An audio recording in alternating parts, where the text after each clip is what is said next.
People admire you for your success, but they'll relate to you because you're pain. I learned to be the world's fastest gun disarm because of, as a child, I had a stepfather who would put a pistol to my head.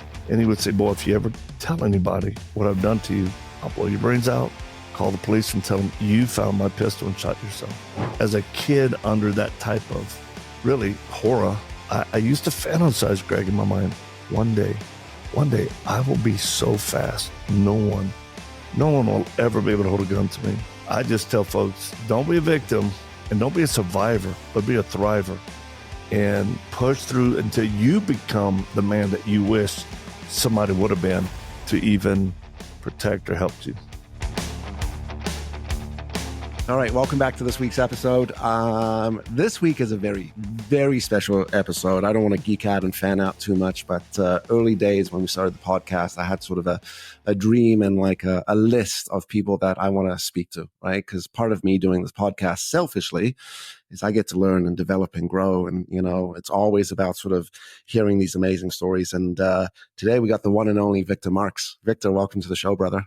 Hey, Greg, thank you for having me. Man, it's an absolute honor, as I was sharing with you before. And for the audience, this must be a few years ago. I'm sort of, watching social and this video pops up and it's, I think it's in a high school sort of audience. And I see this of high school looking teacher dude, right? And back then you were a little younger, so maybe a little less assuming.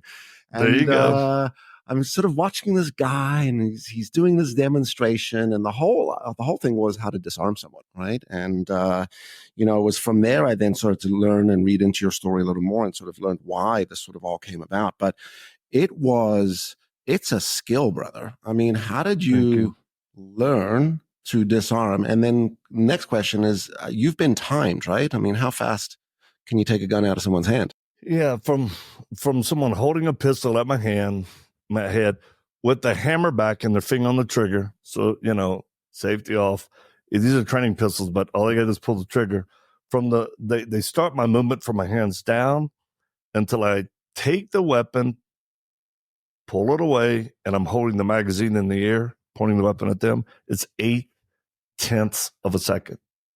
Jeez. Yeah. You're like a Ferrari. My favorite comic book was Flash as a kid, so there you go. I don't know. There you go, man. Maybe you are the Flash. To answer your question, I learned it from Chuck Norris. Get this, via a movie. He did a version of this. I saw it as a young man and went, that's awesome. And then that's why I was training, and it just got faster and faster to where I use it as a audience attention grabber. And it is actually saved my bacon in different parts of the world because of how well known it is. Yeah, well, that was going to be my next question is, have you ever been in a quotations real situation where you did have to disarm someone and it was a life-threatening situation? I would say this. I've been shot at plenty and mortared. Thank God I haven't had someone stick a weapon to my face that close. But it's been used. People I've trained and taught it to, I've got enough testimonies. And then for me, having done it tens of thousands of times, but I've done it with tier 1 guys from SEALs to Delta to bikers to really where it became famous. My very first video was in a youth prison with a gang member. And you're right. My approach was to go in very unassuming. I was younger. I wore, different type of glasses. And I would just say, because I knew I'm about to address a very tough group of kids. And here I am, Wonder White bread. And they're like, what? They'd be shaking their head. So I'd pull out the toughest looking kid. I'd say, hey, why don't you hold this pistol to my head? And they're all laughing. I said, if I can take it from you before you can pull the trigger, would y'all listen to me? And everybody's erupting, laughing. And then, fortunately for me, it always worked tens of thousands of times. So, yeah. Wow. And as you said, what an attention grabber. I mean, talk about sort of, instant maybe I need to listen to the guy. And the fact that, you had that sort of foresight of like, I'm trying to get a message across. I'm trying to sort of do some teaching and mentoring. I'm trying to get people to think differently. What's the thing that can sort of, get me to that stage where people are going to stop and go, all right, tell me what you gotta say. Super powerful. Where did this all begin for you? Well, that's the right question. And actually, few people ask it, Greg. In my first book, on my testimony, my story, the headliner is, people admire you for your success, but they'll relate to you because you're paying. And this is what I tell folks. I learned to be the world's fastest gunner's arm because of, as a child, I had a stepfather who would put a pistol to my head, and he would tap it on the side of my head because I'd been abused pretty bad for a few years. And he would say, boy, if you ever tell anybody what I've done to you, I'll blow your brains out. Call the police and tell them you found my pistol and shot yourself. So as a kid under that type of really horror, I used to fantasize, Greg, in my mind, one day I will be so fast, no one will ever be able to hold a gun to me. And that's, for the things you can't do as a kid, or if men don't step into the role to protect you, or worse, abuse you, I just tell folks, don't be a victim. You may be victimized, but don't be a victim, and don't be a survivor, but be a thriver, and push through until you become the man that you wish somebody would have been to even protect or help you. Right. Which is rarer, right? I mean, we might argue that environment that you grew up in, that experience, the trauma, right? Could have sent you the other way. What do you think was different with your mindset or with your thinking, that kind of, because it's a fork in the road, right? I mean, you hear the story all the time, which is, this type of environment, and I'm a victim of my environment. I love what you said. It's one thing sort of being victimized, but it's another thing sort of being a victim, and then changing that mindset to sort of thriving. I mean, do you have consciousness of this when you were young, or did it only sort of come to you later? It boils down to one word: choice. Everyone has a choice. And believe me, not every time that I choose to do right, I use that anger, in some ways bad. And then I just came to a place where I'm like, this is going to destroy me. And I looked at people, like even my own biological dad who wasn't there. And, you kind of vow, I'll never be like him. I'll never be like. So you look at that. You had a guest on your program, Frank Shamrock. And Frank was in one of my films on PTSD. And I think it was the first time he ever shared that, his abuse as a kid and what kind of compelled him. I thought it was interesting. In our film, which is called Triggered 2, TOO. But Frank was like, I had such a problem getting in a ring, knowing I'm going to hurt a guy when I don't like to hurt guys. Isn't that interesting? So I think for me, young men have to choose, because I would tell these young guys who are locked up, everybody asks you why you're angry. Don't be angry. They're like, yeah. I said, well, honestly, a lot of you have a right to be angry. So that's just simply emotional honesty, right? And I said, but now what do you do with the anger? And as you know, anger tends to be a secondary emotion. So what is the first? What type of pain is that rooted in? So for me, I just kept always dreaming. I just want to get older. I just want to get older and better every year. I'm still like that. Right. As you should be, because we always develop and we always grow, right? So, yes. Yeah. Stay hungry for better. Yeah. So where was your biological father in all of this? Well, I only met with my biological mom and dad the first time. I was a man, literally married. And I sat down with them and I said, hey, what? I've never really asked. I just kind of assumed, but what were the circumstances of, like, Dad, Carl was his name. Why did you leave? Mom, what happened? They both got super uncomfortable. I thought, oh, I just opened a can of worms. I said, do you mind just telling me? I mean, you owe me that. And between both of them, what ended up happening is they were divorced, and they got back together. Something happened. Typical woman needing affirmation, goes to a bad guy, and it's her former husband, he was not in a good place at all. But from both of their accounts, he actually, after sex, put rosary beads down her throat and a pistol to her head. And, I'm just sitting there stunned going, what the heck? And, my dad, he went one way, my mother went the other. And then when she had me, he didn't think it was me. He was like, that ain't my kid. Because she was, I guess, seeing other people or something. So he was absent. And I tell folks, if my dad would have honored his role as a father and stayed, and if my mother would have honored her commitment to my dad in covenant, then guess what? I would have never gone through the type of hell I did as a kid. And I think that it's just a message for men listening, especially if you got kids.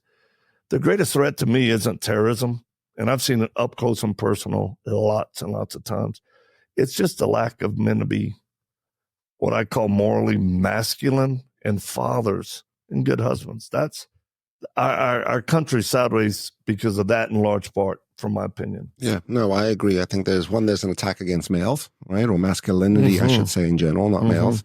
And there's an attack against the family and traditional values, and it's quite divisive. Just before we go down that road, were you ever able to rebuild a relationship with your biological father? It's crazy. Is 6 months before I get out of the Marine Corps, I get a letter from him. And, I try to do everything now a man was supposed to do, but believe me, I was leaning toward that term toxic masculinity, because that is it, where you don't care, you're self-centered, you're a user. And, I fought, drank, and chased skirt. And all of a sudden I get a letter. He goes, hey, I know I've never been a dad to you. And he called me son in the letter. I was like so mad. I was like, don't call me son. And he said, hey, I take full responsibility for not being that dad. I've had a faith encounter with Jesus Christ, and I'm really trying to get my life right. And he just said, hey, would you come down and visit me? So I did, and that was the beginning of reconciliation, which not everybody gets. But the main thing about my whole story is forgiveness. And because if a person isn't willing to forgive someone, you're going to stay stuck, broke, bitter, even after the person's dead. And so forgiveness doesn't mean reconciliation. And to me, it certainly doesn't mean, like they're just back in your life, and trust has got to be earned. But here's my definition of forgiveness, so people don't tune me out, because forgiveness is like it's a profanity for a lot of people, and I get it. Pain, you're like, don't tell me to forgive. Forgiveness is giving up my right to hurt someone back for hurting me. It doesn't exclude justice. Ask ISIS. It doesn't exclude holding a person accountable. It doesn't mean you minimize what they do, because I get bothered when people are like, oh, well, he didn't really mean to, or, oh, it's okay. No, it's not. Just hold that person fully accountable, if not in your heart and mind, to them, and just go, what you did was wrong. It was horrible. It caused consequences. But I'm going to choose to give up my right to hurt you back. I'm not going to seek revenge. And look, I've had to live that out from my childhood to even recently in the past 10 months, somebody tried to kill me up here in Colorado.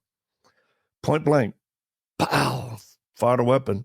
But they knew I was the fastest gun in this arm, so they were hiding behind a tinted window. It was an ambush. And still couldn't kill me. Shot right past my ear. I got some shrapnel from the window frame in my eye, but that's why on my Instagram I sent a video to President Trump, because I'd spoke at Mar-a-Lago back, and I was like, hey. My brother from another mother. I got the same. Exactly. The same I'm like, well, hey. And I told him, don't be bitter. Right. Don't let your anger just turn to bitter. Right. And then I laughed at the end. I said, we ain't hard to find. We're just hard to kill, because God's not through with us yet. That's right. right? There's Zero a purpose fear. for you, man. I love the way you define that, right? I give up my right to hurt someone, and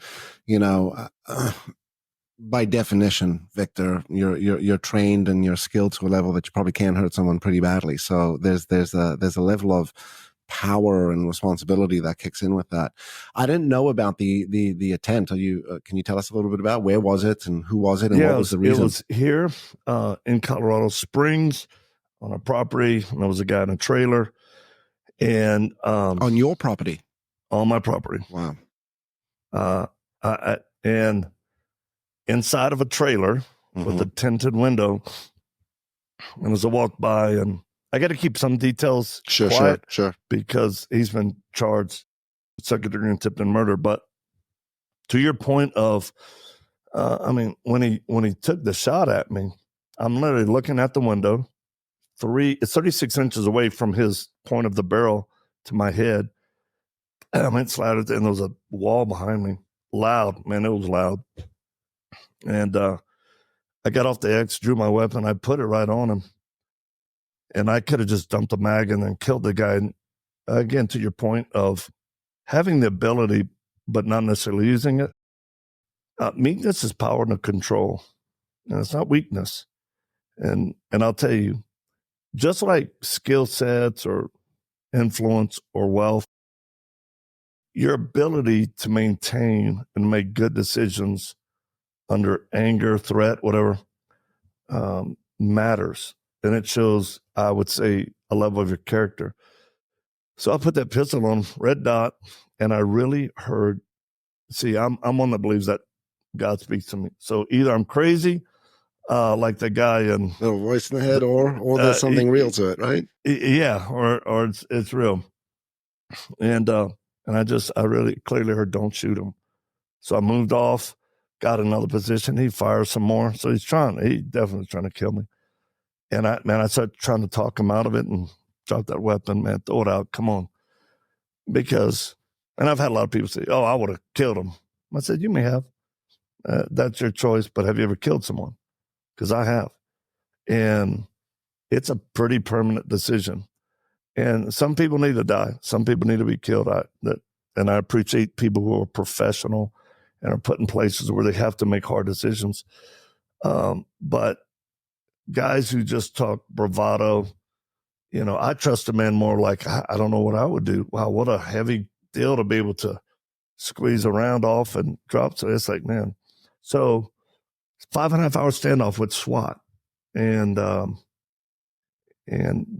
he finally surrendered.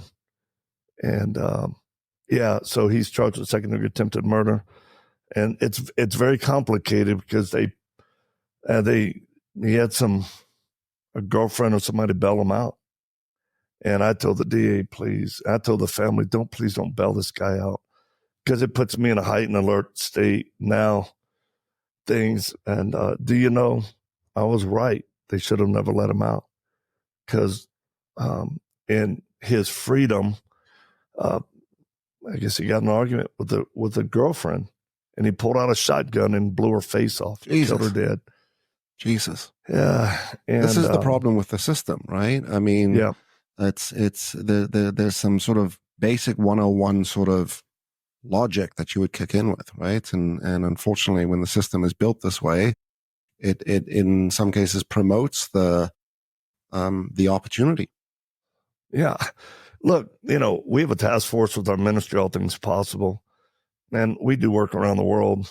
And I tell a lot of the stories in the book, The Dangerous Gentleman, and of people I've worked with, things that we've done, and people will laugh, and then, man, they'll get emotional too, because it's pretty moving.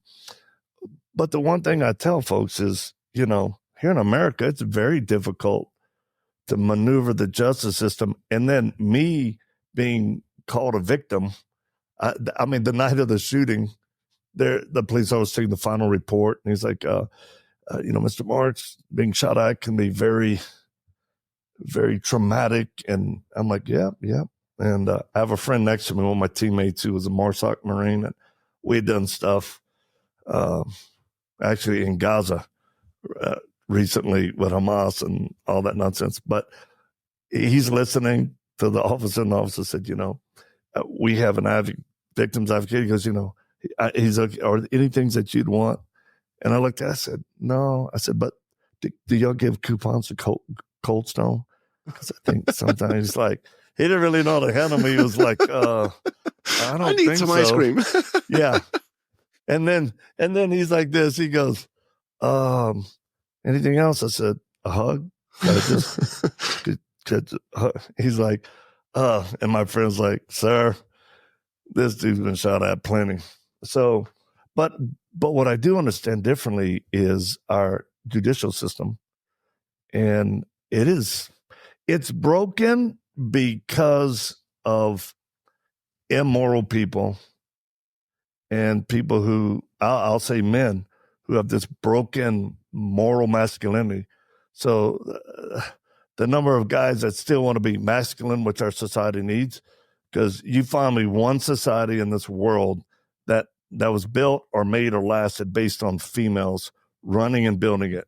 It don't exist. So this whole demasculation thing is very intentional. Young men's testosterones are far below what they should be. And again, I think it's intentional on nutrition, take away motivation, drive. But the thing that I really tried to put across in this book and with my life is, look, you have to have a moral code. That's the deal. If I've sat with kids who murdered, killed, cut up people, and if you just say, well, whatever's good for you, no. So for me, I choose in my moral code, I like the 10 Commandments, quite personally. I've never lived them all. I probably broke most of them. But I like the idea you shouldn't lie. The only type of lies that I agree to are withholding the truth for greater good, which we're going through checkpoints and we got a little baby that we just rescued. Of course, we're not going to say we got a child or a woman that was being held by ISIS. So I believe you should be honorable to your parents, your neighbor. Don't covet your neighbor's stuff, including his wife. Could you imagine if our culture just no dudes went and hit on their neighbor's wife or their friends and stayed? So there's all these things. And I'll tell you something else that's going to surprise people. I forget what year it was. I'm in LA at the largest juvenile facility in the country. Over 40,000 cases a year. That's prosecutors out of control. And the Supreme Justice, Court Justice, he's like, please, Mr. Marx, can you go there and speak to these kids? I mean, it's out. I said, sure. So throughout the whole deal, and I did the gun to storm, got their attention. So one of the things I said is, hey, I said, our society, our culture would be so much better if everyone followed this rule, just this one rule. If you waited to have sexual relationships until you were married. Now that is certainly not what today's culture. Even in Christianity or different faiths, except Islam, they're pretty strict with that. But not Jewish people. But it's like, listen. And one guy, to his credit, an intellectually honest gang member who was a leader, he raised his hand. He's like, I got a question. They let him stand up. And he goes, why would it be better? Honestly, I don't get it. I said, great question, man. I said, one way, if everybody just obeyed waiting till marriage and stayed faithful, only sexual intimacies with their husband or wife, you'd have a dad at home. And this kid was like, damn, sat down. He's like, oh. And I said, your sister would have never been raped or abused. You wouldn't have been so angry as a kid because your mama came in from a date, brought a dude home from the club or something. You hear them knocking boots, and all you want to do as a young man is go in the kitchen, grab a knife, and stab that guy in the neck. I could see hardened teenage gang members with hot tears running down their face. They're feeling me. They're going, oh my gosh, she's hitting my soul. Yeah, well, it's so personal and relatable. Yeah. And I said, there would be child abuse. Now, one kid would be abused, like a 5-year-old who was abused and left for dead in a commercial cooler in 1970. That was me. So I said, there are things that I really believe there should be a moral code. And listen, I don't talk down I don't put people down for living other ways. Bruce Jenner's a good friend of mine. He goes by Caitlin now. He just texted me this week. People are going to make their decisions, do the deal, and I believe we should try to help everybody. But I got one friend, he's super gay. I ain't going to kid you. He got his partner in Florida, and I had him on my on your show, yeah. Yeah, and he's like, he says, "Man, I love you, Victor." I love you too, in a non-gay way. He's dying laughing. He's telling people, "Trust me, this guy." But something he said that shocked me, and it shocked my viewers. He goes, I said, "How come you and your partner never got married? Didn't y'all work pretty hard for that?" You know what he said? I love this. He goes, "We decided never to get married because why would we in the gay community want to take a Christian institution ordinance and apply it? Because it's meant for a man and a woman." That's how he goes. There's no way. We'll do the civil unions and all that. I thought, man, Anthony, good for you, bro. Yeah, good for you. You. Man, powerful.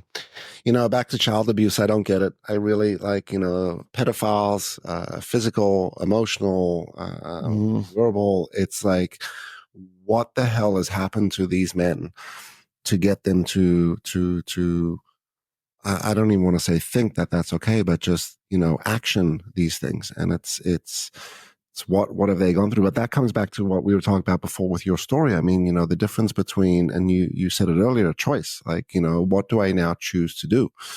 Do I operate as a victim and become that sort of product of that experience and environment, or do I influence, right?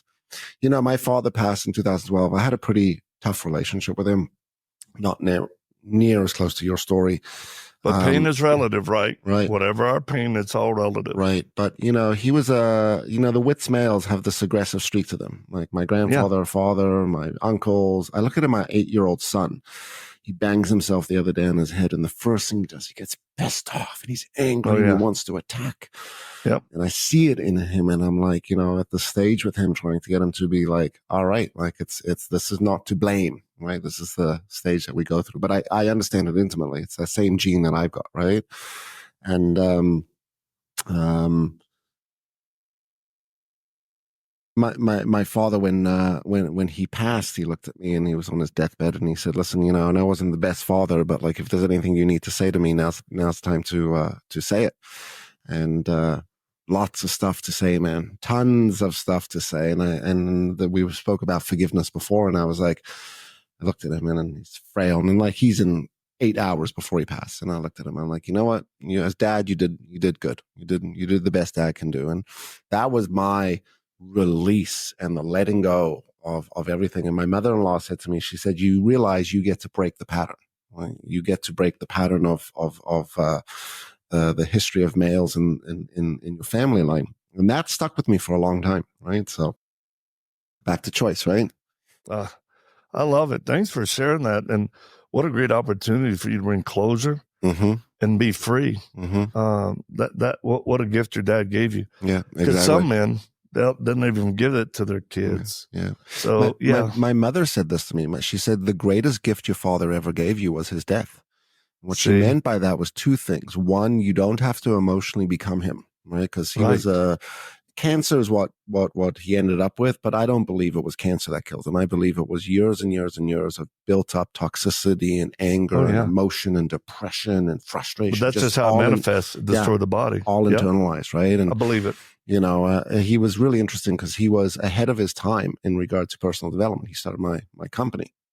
Really a brilliant man, but sometimes with brilliance comes that excessive type of behavior as well. And he just, the story on why he started the program was because he needed tools to how to figure out his shit, how to manage his shit, right? Right. Also came from a pretty abused environment, right? And that's how the program and the company was birthed, which was he went out to sort of the world of psychology and couldn't figure it out because it was too complicated, and then said, how do we take this stuff and make it more simple?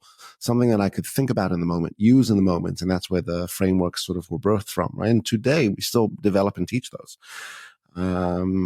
But I still think about that, which is, what do I do to send my little man, his name is Rain, by the way, out into this world, not as a storm, but as just an incredible human being, right? And the thing I can think about is if I could get this kid to operate with critical thinking, have good decision making, and have, as you described, the moral compass, I think he'll be fine, right? And it's what we don't teach today.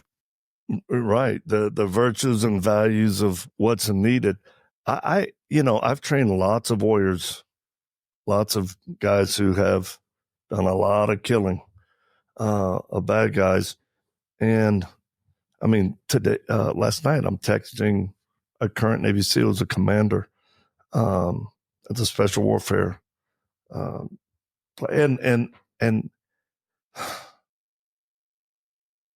there is a warrior's heart in every man and every kid.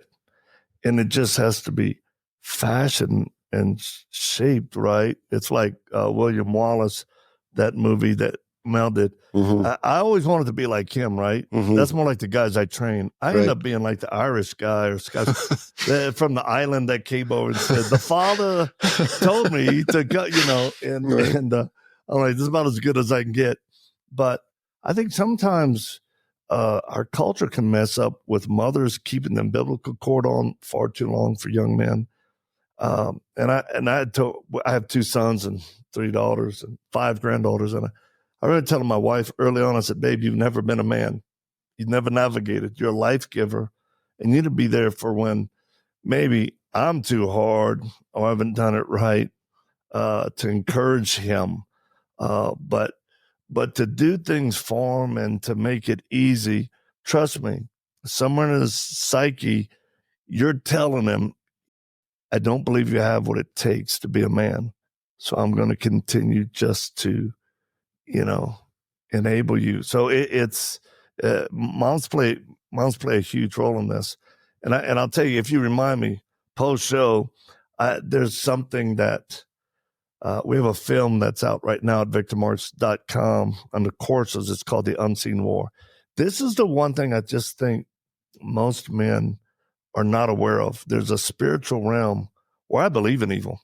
I mean, I have seen evil up close and personal, but I've also, just like your father, figured out an approach. I feel like God has helped me figure out a way to help humans have absolute victory over evil, personal evil that studies and stalks them, that tries to take advantage of them. And that's what that film was about. The Unseen War. It's a documentary, and it's powerful. I encourage anybody watching to check it out. We'll definitely add that link in the show notes as well, and I'm going to check it out right after. Just back to mothers, this is the quotations fight I have with my wife. I'm like, you can't, you just don't get it. Like there's a certain growl or bark, or there's a certain sort of communication that, like, if we're not careful, he's going to grow up thinking there is no line in the sand, there is no recourse, there's no consequence, right? And in your exercise to save him, the worst thing that happens is you end up creating a dependent child. So an adult that's dependent and also avoidant of certain social responsibilities or social responsibilities, right? So my wife will listen to this, babe. This is for you, okay? It's from Victor Marx. and we say it with love, and my bride's here to tell you, right? And she knows it firsthand, right? Well, let's jump into your book. I love the title, "Dangerous Gentleman." The Dangerous Gentleman. Thank you. So, what is a dangerous gentleman? And by the way, for the audience, like, go look at a picture of Victor. I would say this is what a dangerous gentleman is, but maybe also, like, there's a certain kindness and charity and support and compassion and moral compass that operates you. But boy, can it come? Does it sit behind, or does it sit in front of a very strong weapon? So, what does it mean to you? Well, I think there's value in every man having the capacity to stop evil and also stand up for what's right. And, I think the term dangerous has gotten a bad rap if you apply it to certain people It doesn't mean abusive. It doesn't mean evil. It just means that a man is capable and has the wherewithal, strength, skill sets to stop someone or even fight against a movement that takes advantage of the innocent. So now I've had to deal with people of faith and then others who are just like, you know what, that's crazy, man.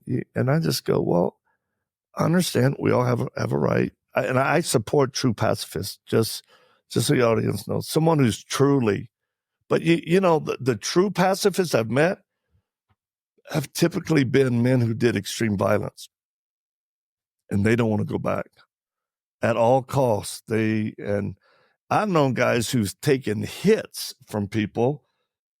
One guy was a professional Muay Thai fighter from Thailand. He was a friend of mine who actually almost knocked me out one time before he was a young man who was a pro fighter, came to one of my schools in Hawaii, and he kind of lost his mind for a second there, his ego. But he started thumping on me, just wham, wham, and I ended up having to put my thumb in his eye and sit him down real quick. And as he's screaming, holding his eye, you know, there's kids that were watching this. My son was one of them. And, you know, we took him outside. I said, man, you don't ever come into my school and attack me like that. He's like, oh, he's screaming. I said, look, you're a better fighter than me. I won't climb in the ring with you. You're a young man. I got scar tissue older than you. You're a pro fighter. I said, but the difference between us, I have nothing to prove. I'm just being. You're trying to be. And I said, that's why I had to stop you. And I said, you know, you being a better fighter doesn't mean you'll ever, you know, win. I might get beat on some things, but you won't win. Meaning, when I stand for what I know is right, you'll never win against me. And you'll have to kill me. And do you know that guy came in 2 weeks later, walked back in our school in Hawaii, and believe me, he had double black eyes, still recovering from the thumb. And yeah, and it actually went pretty deep in his socket, more than I wanted. But he goes, hey, and I was like looking for a wrench or something. I was like, dude, you come in here, I'm gonna crease you. He goes, I'm not here to fight. I'm here to apologize. And never forget, he goes, my father was a Green Beret in Vietnam. I told him what I did. I came in here to fight you. And he said, you know, you stupid. First, that's Victor Marx. The guy's, he's a good guy, but don't flip his switch. And then he's like, you know, you need to apologize. So he came in, and Greg, he apologized. And I told him, I said, you don't need martial arts so much as you need a spiritual encounter with God Almighty. That guy had one. He ended up in Bangkok. He's from Thailand. His mom was a prostitute. That's how he got pregnant, you know, in the war and all that. But here's the deal. He was preaching what he believed from the Bible. And these terrorists came to one guy, just screaming at him, kept punching him until he's on his knees, blood coming. And at any time, that young man, super capable, could have just snapped him. So that's meekness, power, and control. So I think all men on varying levels need to know how to do that, whether it's verbal judo, physical, whatnot. So there's 3 areas I tell men to be a dangerous gentleman, you should work on. And it's to be mission ready. Not like if something happens, but when. Nobody gets out of this without getting touched by something. 3 areas: physically, emotionally, and spiritually. So physically, like I addressed a group of very wealthy men not too long ago. They said there were like 4 billionaires in the audience. And I just said, hey, man, some of you on the physical level being prepared, you just got lazy. I'm looking at you, you know, kind of fat out there. And they're looking around like, did he just call us fat? must be him, not me. Yeah, exactly. I'm like, don't worry. I speak like I'm never coming back again. Right. The good news is you ain't pulling me off the stage till I'm done. Right. And, you know, and I just said, could you pull your wife out of a burning house? Could you carry your kid from a car accident, or a grandchild. If somebody tried to assault you, do you have enough knowledge to protect your wife or loved one instead of just staying there kind of frozen? So no one's going to come to our time of need. 911 is not the answer in the critical moment. And like when Hamas attacked, Israel, we were there days after. We helped about 6,000 kids. And look, we help kids are kids. I don't care what side, who, what. Kids should be protected. And I went into Gaza, went over to West Bank, helped Israeli children. But the one thing that I saw, and the one thing men told me, we weren't prepared. We weren't prepared for bad guys coming in with rifles, killing, slaughtering. And I saw it. I saw the devastation. It's some of the worst evil I've seen. So I tell men, be your own bodyguard, be your own immediate, quick reactionary force. Because even when the fella took a shot at me point blank, folks, it was almost 20 minutes before the first police officer rolled up. Yeah, and that's an active shooter. So I didn't mind. I just thought, thank goodness I'm prepared. You know what you do. Yeah. So yeah. Well, even the way you described the story, right? I mean, the way you pulled your firearm, the way you positioned yourself, right? The way you sort of helped sort of de-escalate it by talking down. That's the verbal judo, right? Which is how do you get that person just for a moment to pause and think and keep them in that dialogue, right? Super interesting. By the way, I'm Jewish, so when you talk about Israel and Gaza and like sort of what's going on with Hamas, like it's personally not just interesting but affecting. So I want to come back to Dangerous Gentlemen, but let's go there. So was the purpose of you going over to help rescue children, or was it to work with the Israeli military? What took you out there? Well, I got a call from a special forces individual. He said, "Hey, Mr. Marx, are you getting a team and going over?" Like 24 hours after the incident, I said, "I'm not planning on going, but if I get an invitation, access, and placement, which is our 3 criteria to go into a country," I said, "I will." In 72 hours, there were people in key positions that said, "Please bring a team." And Greg, when we flew in, first of all, the plane was about empty. Everybody was pouring out. It was days after the attack. And I remember being in the airport, it's vacant. Mm-hmm. And people like eerie. Going, yeah, it was super eerie. Right. Like, who are y'all and what are you doing? And we said, we're here to bring trauma relief for children who were in the kibbutzes or affected. And then help equip with our skill sets and experience the special forces of the IDF. And of course, we were invited into very key places to do that. And I can say this, to see patriotism at that level was heartwarming. To see reservists flying in from everywhere made me fall in love with Israel in a way that I hadn't before. And then I tried to be a conduit as we're training. And then me and one of my teammates were the first Americans to go into Gaza. And I remember coming out of it, the team were with, the team lead. So he's like, "Man, you guys really believe in your faith." Because at one point before we left, I said, "I'm supposed to stand on this hill right in Gaza City." I thought I was going to be real brave up north. Everything's cleared out. They brought us down right in the heart of it. And I was like, ooh. But before we left, I stood on a mount, and I felt like God said, "Pray."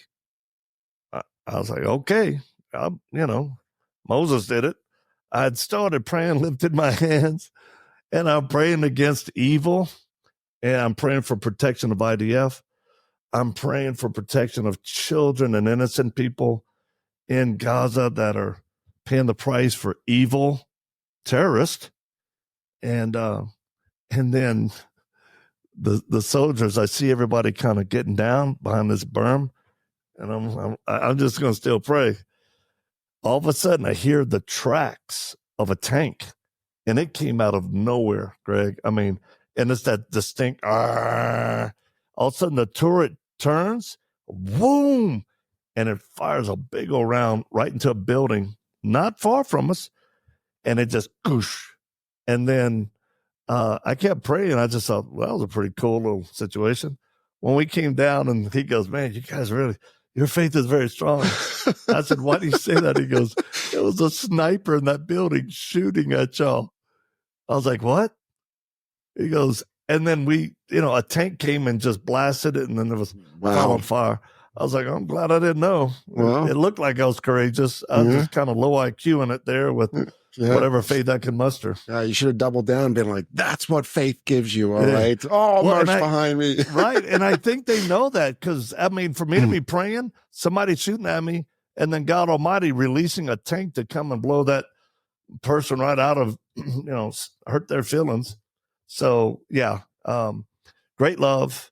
We went to a lot of special units, and we have great friends.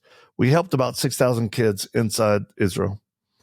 Yeah, and brought hundreds of thousands of dollars worth of relief and gear in a way that it couldn't have got there sooner. But I'll tell you, the two things, and Americans, listen to me. I mean, I was there. I was in the festival grounds, the kibbutzes, when it was all bad. But I asked my friends, these warriors, I'm like, what happened? You lived in that kibbutz. What? Two things. They said we were underprepared because there was only 10 rifles per kibbutz in the armory, 10. And then they said we underestimated our enemy. And I'm telling America, I came back, man, I was on all the news shows, networks, and some didn't like what I had to say, but I said, look, as best you can, Americans, you need to get to know your neighbors. You need to be prepared if small cells started attacking neighborhoods. And trust me, we need love more than anything else, man. Love. I've been to the Middle East so many times, in Iraq. Do you know Jews, Muslims, Christians used to live in together? And this is something people don't know. The number of Muslims that live in Israel, blow your mind. Yeah. You go to the old quarter. It's like it's quite blended. Yes. Yeah. And even Christians. Yeah. I'm like, I couldn't believe how many Muslims are Israelis. Get the vote. Correct. This is something that the media doesn't show. It tries to create this divide, and it's not what people think. Yeah. And now there's Arab Jews. Well, it's mind blowing. Right. But you're in Israel, and you can see mosque and their right to worship. Yeah, as all is welcomed. All is supported. Right. There is completely. No divide. Absolutely. Until you want to hurt innocent people. And this is the thing that, like, we brought my son in on the team. My wife was on the team because she goes about everywhere. But my son, he's a teenager. We get to the airport. Now we have a private exit, and because of who we are and what we do, and we try to keep a little profile on certain movements. But we're in a vehicle leaving the airport. We have to go off the road, park, and the driver's like, get out. We ran underneath this concrete barrier. Hamas is firing rockets at the airport. And I'm sitting there. Now my son's loving it. He's taking videos. He's like, Dad, coolest ever. Seeing the Iron Dome work. And little warrior, man. I said, look here. Americans, all of this could have stopped, one, if it never happened. Two, Hamas needs to stop firing rockets. They fire thousands. And trust me, I said, look, Americans, if Mexico was shooting rockets into El Paso, San Diego, America would line up. Oh my gosh, we'd be destroying anything over there. So I said, there's this unrealistic expectation when terrorists are using, and there are good Palestinians. I have friends that will see this. I love them. I care for them. And they've suffered under bias of bad Jewish people doing stupid things. That's just called humanity. But I'm telling you, If Hamas simply would stop firing rockets, return all Hostages, yeah. All the hostages, you don't think there'd be peace? Right. Instantly. Instantly. In fact, Israel went and made that offer several times, right? They don't want it. Hamas doesn't want it. And Hamas does not love the Palestinian people. No. Most people don't. Yeah. That's the sad part. Yeah. Egypt won't take them. Correct. And Correct. So this is, I was chatting with some buddies. I live in Costa Rica now. And I was chatting with some buddies, and this is early days. They're like, don't you think Israel's being a little intense? I'm like, bro, you have no fucking clue. Oh my God. I'm like, Israel is They're holding back. They are. I've seen it. Correct. And it's a simple sort of exercise, but the question comes down to, and I asked this, like, I came over to your house and I killed your children, or I took them. What would you do? Would you wait? Right? If I kept on attacking, how much would it take for you to then say, I at least need to defend myself? And the problem in the US today, and I'm sure you'll appreciate it, media doesn't help. No. The US, the world is divided, right? Which is, you're pushed. I said this actually earlier in a podcast. I said, well, one of the biggest things that's been removed since the pandemic is dialogue. And the reason dialogue's been removed is because no one is willing to debate. There's no more such thing as like, hey, you know what? I kind of disagree with you, but tell me more about that. And, once upon a time, you'd walk away from a table, you'd be like, I completely disagree with Victor, but really interesting guy, interesting conversation. And you would walk away from the dinner table. Or 1 degree of agreement. Correct. And you go like, oh, what? Mm-hmm. I didn't realize they were shooting rockets. Yeah. So I know, man, the more I've traveled the world and sought to protect women and children and hunt pedophiles, I've come down to this. The blurred lines between religion, I just kind of go, there's evil in all of them because it's humans. So I looked for the character of a person. And I'll give a great example. My lead personal protection bodyguard security guy in Iraq, where we've had a home for many years, his name is Hassan. And I talk about Hassan in the book. But, he was with Delta and he worked for the other agencies and whatnot, hunting terrorists, protecting good people. And I brought my family over to Iraq during the fighting. It was 2017. It was messy. And people are like, whoa, you're bringing your children? And I would say, like, Iraqi Christians, Yazidis, Muslims, they would go, why are you bringing your children here? And this is what I told them. I said, my children are not more valuable or important before God than yours. Different religions. They're more important to me. I'm going to protect them at all costs. But I said, and man, people of different faiths, beliefs, they would be crying. They're seeing us bringing our children into refugee camps, IDP camps, helping, and they're just like, oh. And then my wife is so beautiful. She's like a movie star over there, and they're going, why would you come and endure all this? She's like, well, God loves us. We love y'all. But Hassan, I asked Hassan, and this is something into the character of a man. I said, Hassan, if ISIS finds out you're working for me, because his children, I said, I know you have daughters. And I said, if they take one of your daughters and leverage her as a hostage to turn us over, are you going to turn me and my family over?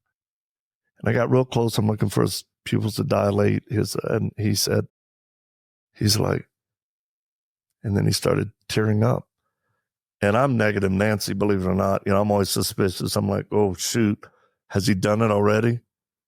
And he goes, boss, you are my big brother. I cannot ever have another one of you if you die. He goes, but I'm young enough to have more children. I would never sacrifice you or your family. And I've seen him being mortared and shot at by ISIS. And he's sitting in an old picnic chair right in Mosul smoking a cigarette. No body armor, just holding his weapon. I'm like, Hassan? He's like, inshallah. Mm. he goes, God is with you. Yeah. He goes, you're my protection. Yeah, I used as long to as laugh. you're around here, I'm fine. used to laugh. That's great. But Israel has a little bit of that mentality as well. You live in war. I mean, it's been war for 50 years. So you live with this mentality of, I am protected and what will be, right? So I can't tell you how many friends I told. They're like, I said, hey, I'm not saying, I mean, you get a black eye, a bloody nose, war is war. Nobody's taking over this country. I said, I sleep peaceful here. Rockets. I said, God crazy. has said it in the Bible. Anybody that comes against Israel will pay a horrible price. Look at Hamas. Yeah. There's a history of it. Correct. Wow. Super interesting, man. Let's jump back to your book. So what inspired this book? I think the state of America, I see the danger and the concern I have. And I'm sad for young men raised without fathers who are trying. And I was speaking somewhere. And of course, I was making fun of snowflakes and all that. And to this kid, this young man's credit, he came up to me, kind of effeminate, and he goes, well, everything you talked about, I am. I'm not masculine. I don't this. I was raised by my mom. They kind of went through the list. And I'm like, you ain't got to tell me. I'm just looking at you. And then he said this, and it changed my perspective. He says, now what are you going to do about it? And I just went, whoa. He goes, help me become masculine. Help me be a man that actually I kind of dream about. I said, fair enough. So what are those tools? So you talk a little bit about here are some of the tools that you can, work through to attain that sort of masculinity to I think you define it as virtuous masculinity. Yeah. I would say one, you have to change your mindset more than anything. There are going to be things that are hard in life. And one of the greatest things you could ever do is start to build resiliency in embracing sucky things, right? In the meditation, they say, just embrace the suck or suck it up, buttercup. So stop trying to get through life like tiptoeing and just go, well, and I know young men who've said, I've had it pretty easy. So you know what? They wake up a little earlier. They kind of discipline themselves to do exercise. Some will take an ice bath, or start with a cold shower. Just literally, if you don't have a heart condition or whatever, you take a warm shower, just turn it to where you're going, oh my gosh, this is so uncomfortable. And then turn it back to warm. There are levels of toughness. And and believe me, it varies. But starting to understand and have the mindset, well, life is about conflict, so that when you do have conflict, just like you said earlier, you're not huffing stuff on away, or you're not saying, I'm going to kill myself. I went and spoke. I speak at military bases, all over the world, but here in the U.S., the Department of Defense said, please come speak to our recruits. It was the Army. I never forget. I was there and I'm speaking, and in between sessions, because it's thousands, it was just, this guy comes up to me, a recruit, and he starts crying. He goes, it's so hard. It's so hard here. And he's in boot camp. I'm like, do you not know who you're talking to? Is this where I give you a hug? Not going to happen. I said, of course it's supposed to be hard. Just look at it different. I said, man, in 22 weeks, you could be responsible for loading a, $15 million tank. I said, it's supposed to be hard. And I told this kid, I said, look at me. One day, I'm older right now. You look at me and I'm older, but I can still hit you 6 times in about a second. I said, but one day I'm going to be old. And I'm going to need men like you, young men, to step in the gap and be the men to stand for what's right and to protect the nation that we have. So, just start changing your mindset. 2, find people that you respect and kind of admire. Take the good things out of their life. And if there's yucky stuff, then just jettison it. That's one of my cheat hack codes. I've looked at different men growing up and said, well, that's stupid. I don't want to do that. But I really appreciate that aspect of them. And now you're celebrating diversity, right? Be hungry in knowledge, grow. I was just having this conversation with my son. Challenge yourself to grow in areas that are weaknesses, and then always reinforce your strengths, because it's always easier to work from a strength. Most young men, few people really understand this, but most young men actually will fight out of insecurity and fear, not for the right thing. And I go, man, you got to be willing to just say, hey, man, I'm sorry. Please forgive me. And turn around and walk away. That's not a sign of weakness or cowardice. Sometimes cowardice is you punching a guy who has no skill set, or as people tell me, when people are bragging, I'm like, oh boy. Some guys go, oh yeah, man, I've got, somebody was talking about it. I go, so you were at a club and knocked out? Oh yeah. I said, was he drunk? Well, probably drunk. I said, man, that's not a win. My wife could have throw punched him. So it's developing that, and of course, skill sets. I have a lot of men say, well, if you walk in a room, I'm like, yeah, but look, this is a lot of times overseas. This is 130 missions. This is me not like wanting to be in the worst situations. This is me doing what I'm called to do. So it toughened me up and gave me experience and skill sets in a different way. But I've still got friends I lean on. I still ask questions. Now, the older I get, it seemed like the more coming to me with stuff. And that's part of the whole cycle. But condition yourself physically, emotionally. And that's what I was talking about. If you've got issues, I mean, if you can't control that switch, you know it because your behavior will tell on you. And in the book, I believe I talk about once a year, all that stuff would just pent up. And if I'm not directing it toward bad people or in a good way, like, I remember one time I put my fist through a wall right by my front door at the house, just boom. I had let stress, pressure, PTSD build up, and I expended it in a wrong way. And my wife said, oh, babe, I'll get a picture. I'll call somebody to cover. I said, my kids saw me. I said, hey, kids, honey, I apologize. I said, that's not an example of God Almighty. God's a loving Father. Okay, he don't look at you and want to smash you. And they weren't even my problem, but something else, but I took it out on the wall. And I said, honey, don't cover that up. She goes, we got people coming over. I said, let them. I want them to walk in the house and see that fist imprint so I can say that was me. I blew it.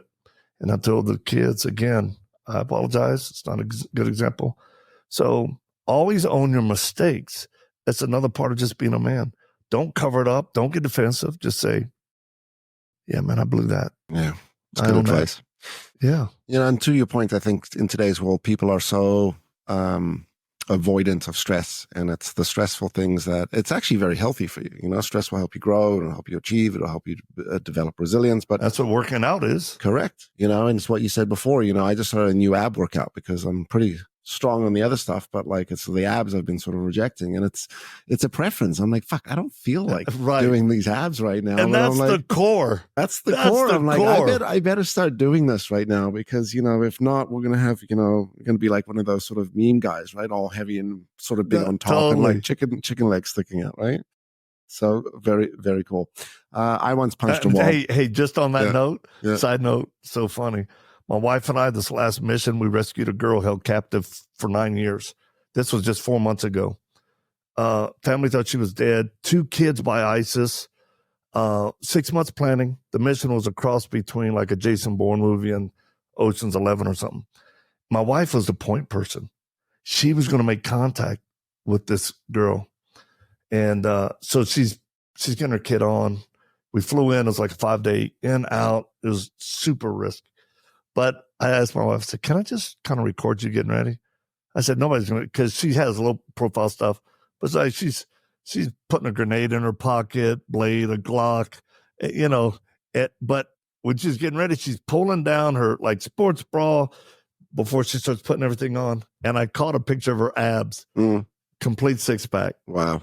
At 60 years old. Good for her. I said, honey, man, I come in, I'm like, turn the lights off already. When I take my shirt off, I got a good 3-pack going.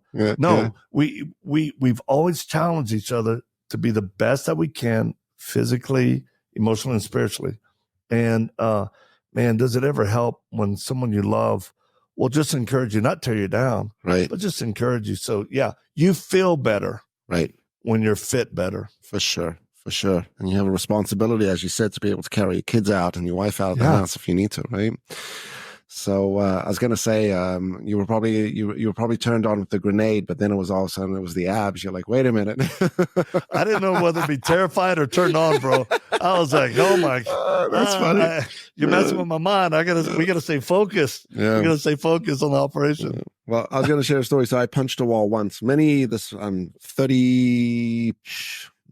25 years ago. Anyway, it turned out it was cinder block, not drywall. And as I wailed on this wall, my whole hand and I broke my knuckles and my hand. And it was a good lesson to say, don't punch walls. Yeah. Know where the studs and the cinder blocks are. Right. Exactly. Get that stud finder. Beep, beep, beep, beep, beep, beep. Yeah. All right, right there. Okay. Right here. That's amazing. All right. I got a couple more questions for you. One is, you spoke about cowardice. So what are the warning signs and those sort of, and the potential repercussions of that? Yeah. So passivity would be a warning sign of cowardice. And that's someone who, I'll just use a situation. Something starts going down weird and you want to run, but leave your loved one. Okay. Or like one time I got jumped by 3 dudes and a friend that was with me took off running. Yeah. I've had a buddy do that to me. So you kind of go, whoa. And, I survived. My thumb got stuck in that guy's eye socket. That was one of the first times I had to really use I call it the Rusa spur, but it got stuck and I had to push his hand. And that guy's the one who came back and grabbed me, picked me up my feet. So anyway, the guy comes back. I go, where were you? Because the guys, took off. He's like, I was trying to find a weapon. I'm like,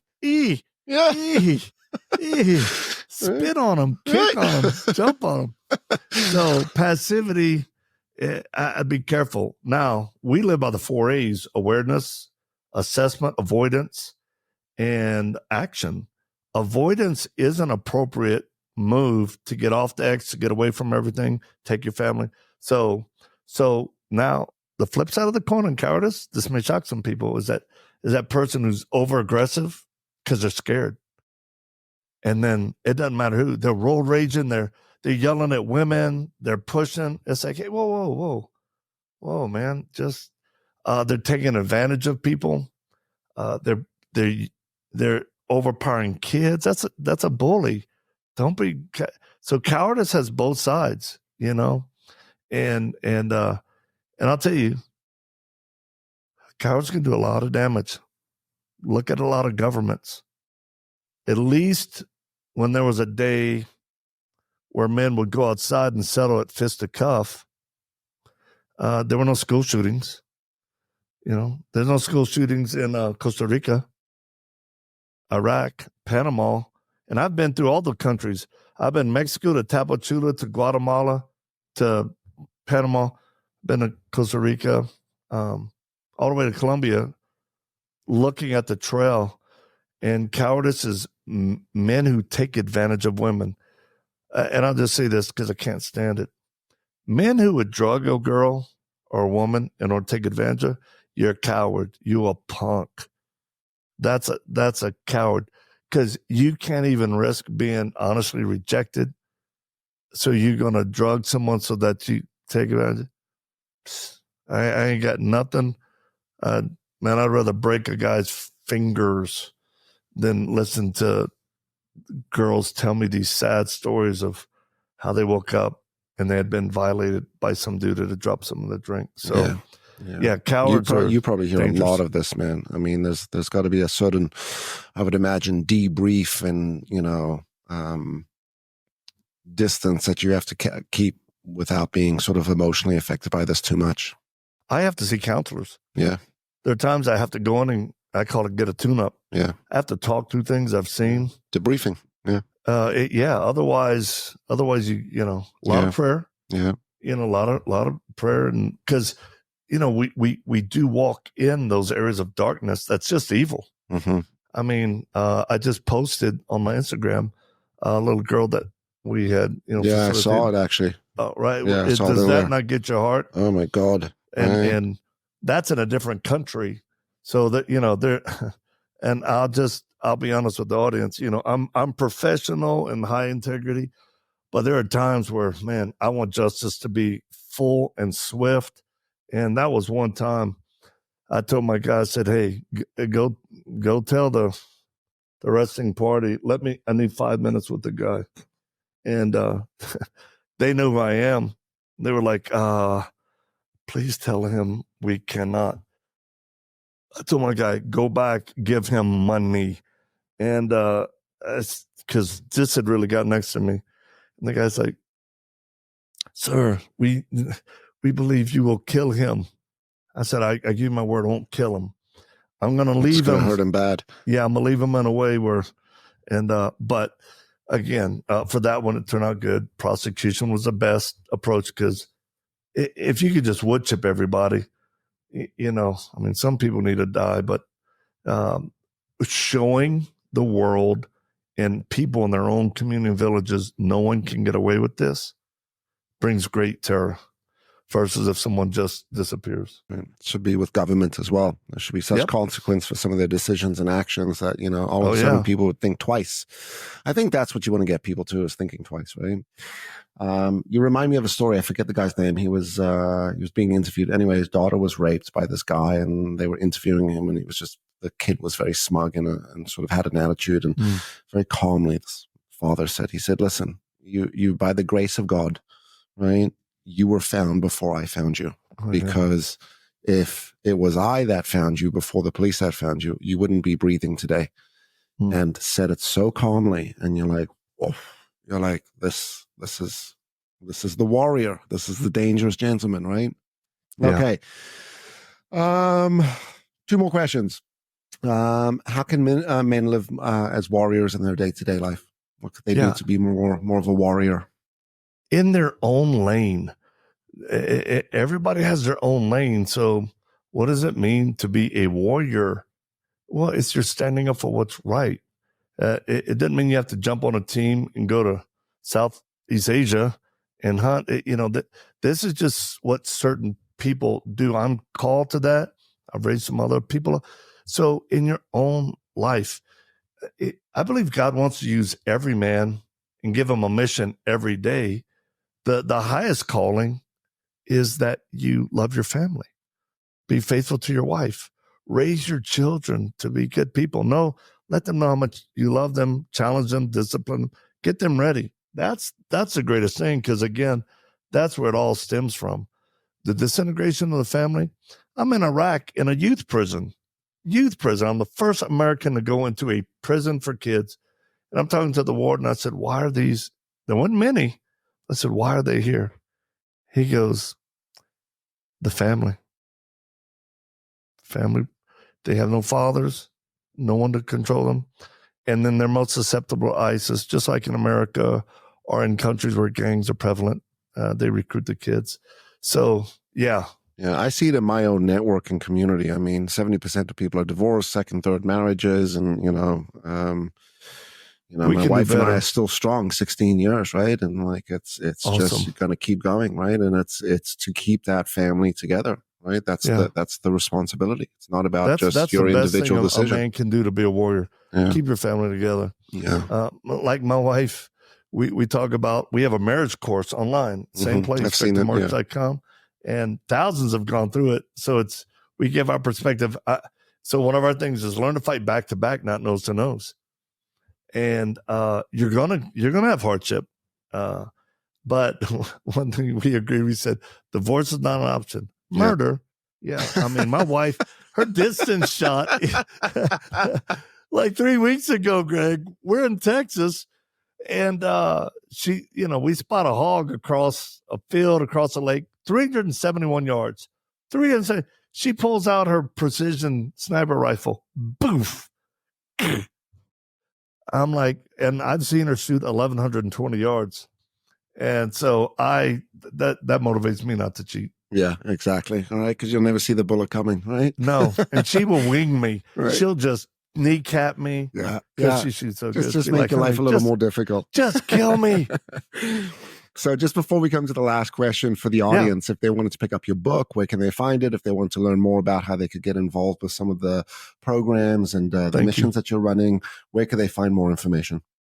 Well, again, Victor Marx, MARX.com is our website. I'm on social medias. We have one website called The Dangerous Gentleman, MAN.com. Get the book there, Amazon, anywhere books are sold. And I tell folks, because the book's doing really well, I'm very humbled by this.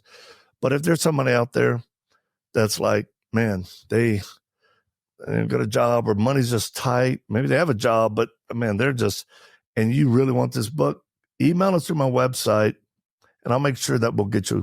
I'll make sure we'll get one where you don't have to pay for it. That's good. That's how much this means to me. It's good of you, man. It's an important message. The work you're doing is profound. The world needs more Victor Marx's and others out there sort of, touting some more of the traditional values and thoughts. And I think I appreciate the time with you so much. At the end of the episode, we come to the most important question, which is, what do you think we could all do to be better humans tomorrow?